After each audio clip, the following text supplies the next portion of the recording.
Welcome to CAE Pilot Podcast, a podcast that brings together aviation professionals to discuss life as a pilot, training, and career advice. You can find us at cae.com/CAE Pilot-podcast or subscribe to our show on your audio podcasting platform of choice. You can also find our video podcast on our YouTube channel. Welcome to the CAE Pilot Podcast. Integrated training is probably the type of training most pilots know. But CAE has recently opened the new European campus in Oslo, where modular training is available. Today, we're lucky to have William Khalil on the podcast. He's an A320 first officer and an instructor at CAE in Belgium. Welcome to the podcast, William. Hi there, Patrick. Thank you for having me. I thought that we would start today, as we do with most of our guests, with you just telling us a little bit about your background and how you came to be not only a pilot, but now an instructor at CAE. Yeah, so basically I did for other studies first. I was 5 years studying business in Leuven, so a city close to Brussels, before actually working into sales and marketing. And so in the beginning, I wasn't thinking about becoming a pilot, but by working for CAE, for 3 years as a sales advisor, I actually got to know what it is to become a pilot, what the track looks like. So basically at the age of 29, I decided to stop working, and I switched from the employee side towards the student side. So at the age of 29, so I wasn't the typical 18, 19-year-old pilot who decided directly after high school. So that was my first touch with aviation, say. It's interesting because when we talk to people, a lot of them talk about seeing airplanes flying when they were young, and they had this passion inside, family members perhaps who were in the airline industry. So it's interesting to see how your path is a little bit different to most. And it seems like you've come full circle now, as not only do you have your flying duties at a major airline, but you're also working at CAE as an instructor. Tell us a little bit about that. Yeah, so basically, like you said, I was also fascinated at a younger age by flying. But for me, it came, let's say, more in a later age that I was really sure that I was capable of doing it.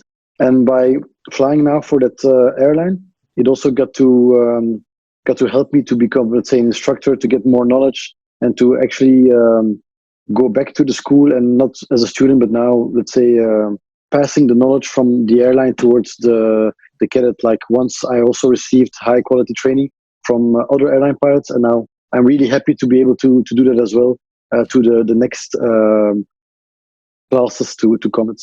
And at a time where many pilots are looking at different options in their career, how would you say that being an instructor enhances your skills as a pilot?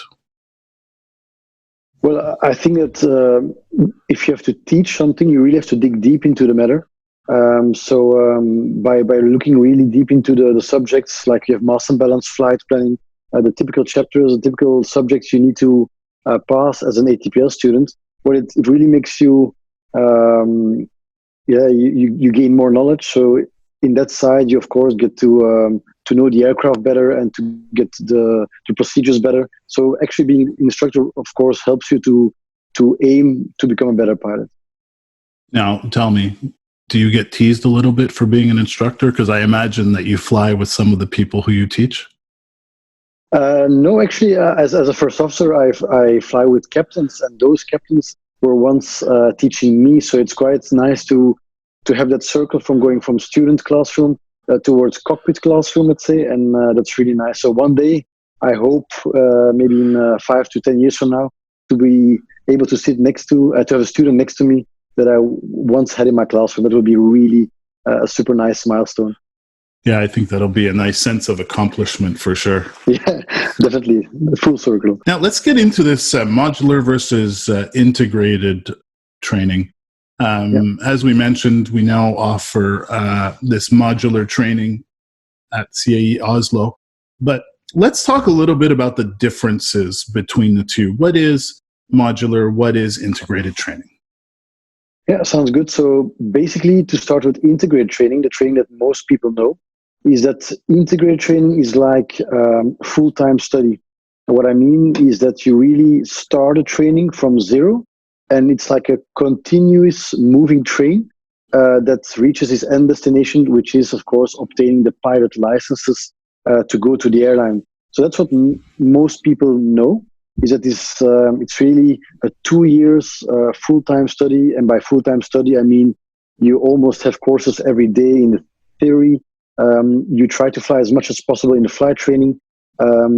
So it's actually like a syllabus, which has been approved by the EASA regulation. So once you start with that syllabus, there's no stopping. There's no pauses or stops.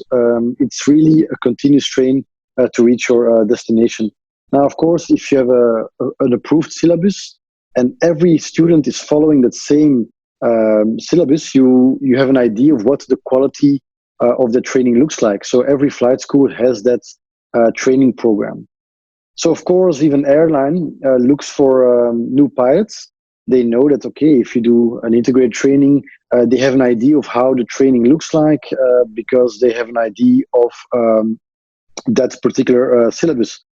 Now, integrated training also, as it's a really very compact training, you start with the theory first, and once you have obtained the theory, you get to move on to the flight training. This is also very important because the theory is the first and most difficult part.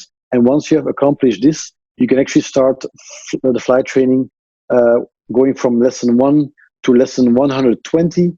And at the end of the road, you have that commercial pilot license in hand. It sounds like, as you say, it's you're fully immersed in it. You're with your peers. You're going through, as you say, a syllabus. Tell us about modular training then. Yeah, modular training is actually the same train, but you decide where to stop and where you want to maybe get off the train and look for another part. It's like you would cut the training in pieces and you decide yourself at your own pace, your own rhythm, to say, listen, I'm going to start with this part of the training first. Then I'm going to take maybe a few months off and I will continue with that part. So it's like going to the restaurant and really decide, okay, I'm going to have this part first and this dish afterwards. So basically what is really nice about modular training is that you can even combine studying with working. So you can really combine it, where in an integrated training, that's absolutely close to impossible because it's a full-time study. Where in modular training, you can really say, listen, I'm going to focus on the theory first. I can combine it with working, putting some money aside. So that's really probably the main and the biggest difference between integrated training and modular training, the fact that you can cut the training into pieces. So it sounds like if I were to take your example of going to flight school perhaps a bit later than most do, if someone at the age of 29 still does have to work but wants to pursue their dream of becoming a pilot, modular might be a good way to, sustain themselves while they teach themselves or they attend classes to learn to fly. Yeah, exactly. It's like what you said. Not all the student pilots have the luxury to pay the training at once. Maybe they don't have a bank or parents or family supporting them. So modular training can really help any person to achieve the dream of becoming a pilot, but at his or her own pace, by paying also the training in multiple steps, which makes it, of course, possible to combine work and study at the same time. So like you said, many people with, let's say, a more older profile, I would say, are looking into that option to combine working and studying and have the same license at the end of the road. Yeah. And with modular training, there's still a sequence, I would imagine, that you have to go through. Like you mentioned, course 1 to 120. Yeah. Even if you're doing module, you have to go through it sequentially, right? Yeah, so the main difference also in flight training is that in an integrated training, like I said, at CE, I remember this well, there was mission 1 going to mission 120, and you really had to follow those missions to obtain the CPL. Well, of course, in a modular training, you don't have that sequence of a certain syllabus. So you can decide to say, okay, I'm going to do my private pilot license at school A. Once you have obtained this, you can maybe continue with some hour building at school B. Then you can go for the multi-engine training at school C. So you can really decide yourself where and how you want to continue with this modular training, because you can literally say, I want to split all the parts. But of course, you're not 100% sure maybe if you would divide your training into different schools, what is the quality like? So that's why if you choose for modular training, it's a very good idea to do that in one school, to have a certain idea of quality guidance, let's say, or follow up. Yeah.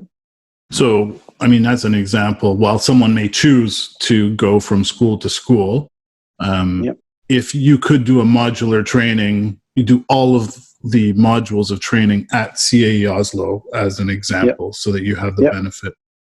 And would you say there's a difference?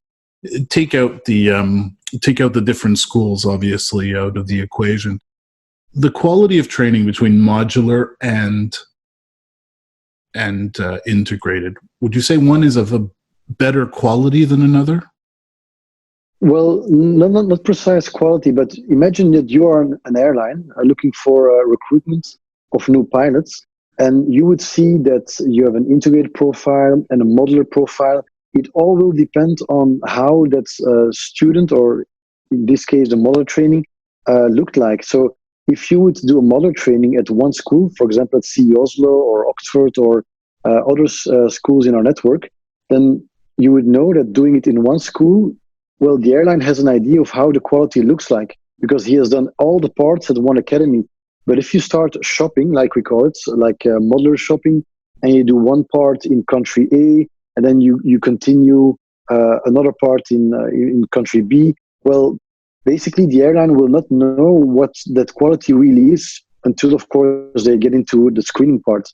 But by doing a training in one facility, even though it's integrated or modular, the airline will know that, okay, this student has followed one specific training philosophy, and that is important towards the airline. Otherwise, the airline may maybe not even invite you, because he is not aware of the quality behind the training.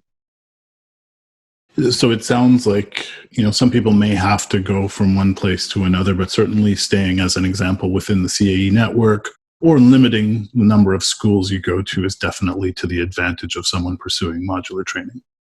Yeah, definitely, because if we look at integrated training, the airline knows you've done it in 2 years. It's quite a huge space of training. While, okay, modular training, you take more time for yourself, so you can maybe dig into the subjects deeper. So it has all his advantages and disadvantages. But at the end of the day, you want to apply for an airline, and you must convince the airline that your training was of a decent quality. And that, of course, can be done. I think it goes without saying, if you do it in one training facility, there is a higher chance that you get a higher standard than if you would do some modular shopping across European schools. And one question that pops to mind, and you can tell me if I'm right or wrong, if you were to go to different schools, wouldn't that demonstrate adaptability of the pilot himself, or is it really about the program that the airlines are looking for? Well, the main reason why people go, let's say, modular shopping across European schools is, of course, pricing. There are ways to get it cheaper, quicker, but of course, cheaper and quicker does not always reflect quality. And if an airline can choose, for example, I remember at my days where I entered an airline selection with more than 2,000 CVs for only 24 spots. Well, of course, the airline, you want to maximize your chances of being invited. And of course, going through different schools and different qualities, where the airline cannot know, like, okay, what does this pilot stand for? It actually decreases your chances of an invitation. And of course, you need to be invited to pass airline selection. So that's very, very important to know or to understand. So it sounds like there's definite advantages to both types of training. And I would say things to think about if your situation means that you should go after, or you have to go after, a modular type of training. So, William, whether you do modular or integrated training at CAE, how does CAE support its cadets to finding their first jobs? Well, actually, good question, because I forgot to mention is that in my introduction that besides being an instructor, I'm also part of a team within CE that helps the students to prepare themselves for airline interviews. So by providing interview workshops, giving them groups assessment, technical interview knowledge, to make sure that all the students that finish the training from CE, that they have the right tools and knowledge to go to that first airline interview, that they're not alone taking these first steps, very important steps towards first airline interview. So basically all the students can expect a 2 days course after the training, after graduation, before really going towards that first airline interview. What we typically do with our guests, if you've seen our podcast before, is we do a little Mythbusters section. So do you mind if we go through a few myths? Of course. All right. So here's the first one. Modular training doesn't give you the same license as integrated training. Well, that's of course wrong. So at the end of any pilot training, you will obtain the same license. I actually can show you in my pilot case here. It's just a blue document. It's stated that you have an ATPL, CPL, multi-engine IR, and it's not indicated that you have done it in an integrated way or in a modular way. But of course, it's the quality behind which is, of course, interesting for the airline. But of course, the license is exactly the same. Okay. Here's the next one. Modular training is always cheaper than integrated training. No, that's wrong as well, because modular training, it depends. If you would go and look for different options, well, some schools, they force you to do some hour building. And to give you an idea, I only flew 120 hours in my single engine period. Well, I've been checking this as well, that some modular training, they force you to go even to 160, 170 hours of single engine hour building, which is of course way more than what I did. Somewhere you will fly to a modular training because that's the way the program is made. So per definition, it's not said that modular training is cheaper than integrated training. You really have to look and compare all the program details very carefully and really make for yourself like, okay, this training will give me the best average of hours compared to the price package, let's say. Well, that makes a lot of sense. And here's another one. Some airlines will not hire students coming out of modular courses. Well, there I would say it depends. If you would be that student that goes modular shopping, then I think your chances are definitely lower than an integrated student or a modular student that has chosen one training facility to obtain his or her license. So I've seen it firsthand in interviews. I've seen people coming from Italy, Spain, Polish cadets who really went for the shopping, and at the end of the day, they never really landed the job because of the airline was not convinced of the way they obtained their pilot license in the first way.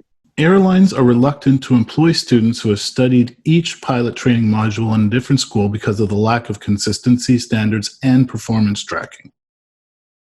Well, that's exactly the same thing that I said. So indeed, if you do each module in a different organization, you actually are decreasing the chances of having a consistent high quality training, where if you choose CE, you know that, okay, I've done the theory there, now I will go up to the Diamond fleet or the Piper fleet for my hour building. So there's a consistency. So it definitely depends there as well, yeah. And if you follow an integrated training program, there's no time for a second job or a side job. That is definitely true. The training is very, let's say, compressed. The theory is following courses from 8 to 5 for 7 to 8 months. So definitely following an integrated training will not give you a lot of time to have a side job or even a primary job, because you will need time to study, time to relax, time to really focus on the training. So definitely integrated training, and I can say from experience, it will not give you time to do anything else than just focus on the training. So completely immersive. Yeah, exactly.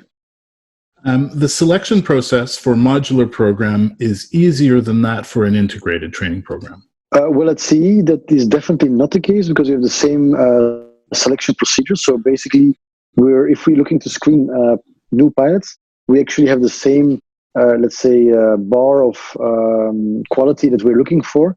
But of course, the other schools, I cannot speak for other training facilities, but definitely I know that other schools, if you have the necessary license, like a medical license, if you have the investment ready, some schools will not even screen you, because basically, if you have the funding to do it, well, they will accept you as a student. Whereas in CE, we know there are 3 to 4 tests that you need to pass to be sure that there are some minimum standards before starting the training. That makes a lot of sense. So to sum up, integrated training, probably a great route to go if it suits for, as you said, for younger pilots, for those who can make that investment immediately. Modular training, also a great way to go, but to be really careful to stick with one school and a reputable school if you're going to do that. That sum it up pretty well? Yeah, it would be a great summary. Yeah. The airline industry is known to have to be cyclical and to have ups and downs. And today, clearly, we're in a down. But when people are considering their training, should they be looking at what's happening today or what's going to be happening when it's time for them to graduate? Well, like you said, we are clearly now in a down period. But if you start a training now, always remember that a pilot training takes up to 2 years, and if you go for a modular training, maybe even 3 years. So if you start now, you're actually looking quite ahead. You're thinking ahead, because maybe probably in 2 years from now, we'll be at the same stage of January 2020, where people were landing jobs a few months after graduation. So of course, this is something very important to keep in mind, that if you do a training of 2 years or 3 years, and maybe if the aviation industry has not recovered fully yet of this COVID situation, well, what is waiting an extra year before starting flying for an airline? I think, in my humble opinion, that maybe waiting 1 year, maybe even waiting 2 years for that first job, you still have 40 or 45 years ahead of you. To give you a clear example, in Belgium, normally the age of retirement was set at 55 years for pilots.